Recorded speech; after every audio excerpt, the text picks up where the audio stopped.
We begin this morning with more on the death of Pope Francis. Live pictures right now from St. Peter's Basilica.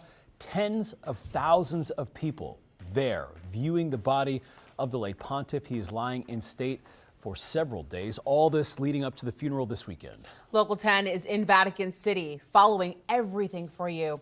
Let's get over to our Janice Fernandez. She is there live. Hi, Janice.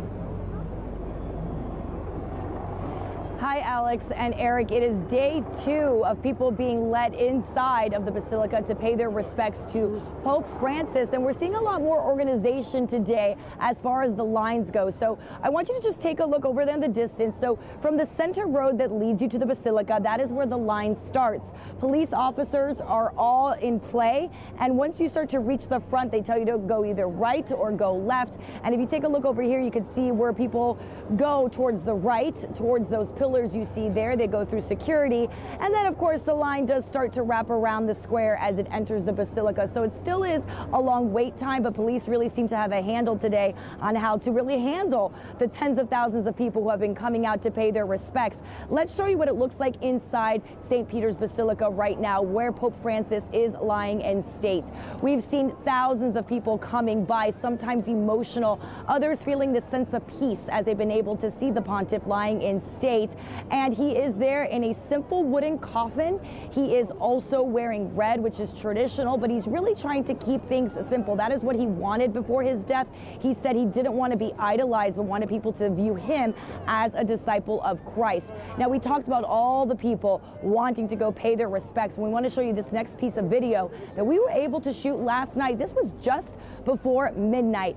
You could see people running to get in line. So what was supposed to happen yesterday was the Basilica was supposed to close at midnight. Instead, the Vatican made an announcement that they were going to keep the Basilica open all night long to allow as many of the faithful as possible to go inside the Basilica and pay their respects. Obviously, the Vatican understanding what an important figure Pope Francis was to many people. So the Basilica was open all night long. It did close briefly this morning from 6 a.m. to 7 a.m. just to get some cleaning done, but people waited in line for that cleaning to finish and continued onward. This has been, like I said, a really emotional experience for so many people, and despite the long wait times, many who we've spoken with say it has been worth it.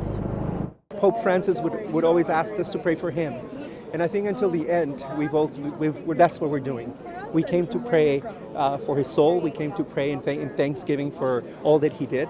And now we wait for the new Peter. It's a great honor. It's very sad that he's passed. He was an old man and had been incredibly ill. So for him, perhaps a blessing.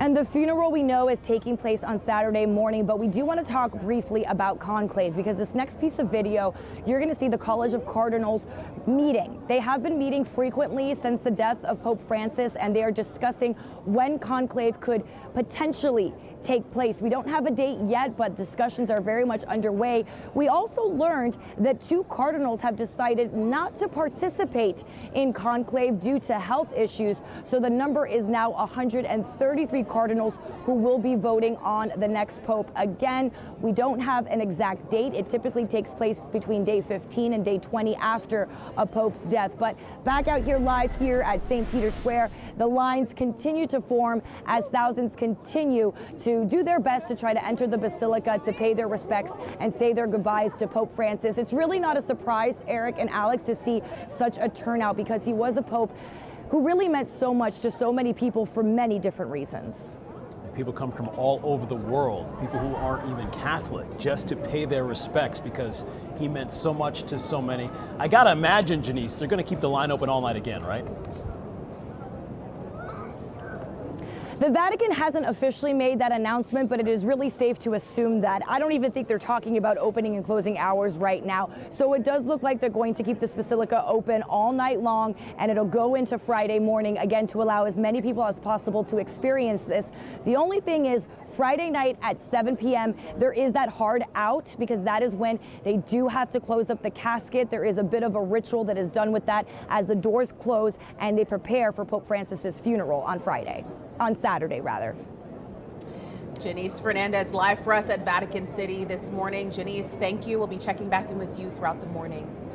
All right, stay with Local 10 for continuing coverage on the Pope's passing. Look for live reports from Janice. She's there all through the rest of this week into the weekend leading up to obviously the funeral there. That's going to be on Saturday. Our live coverage starts Saturday at 3:30 a.m. Eastern Time.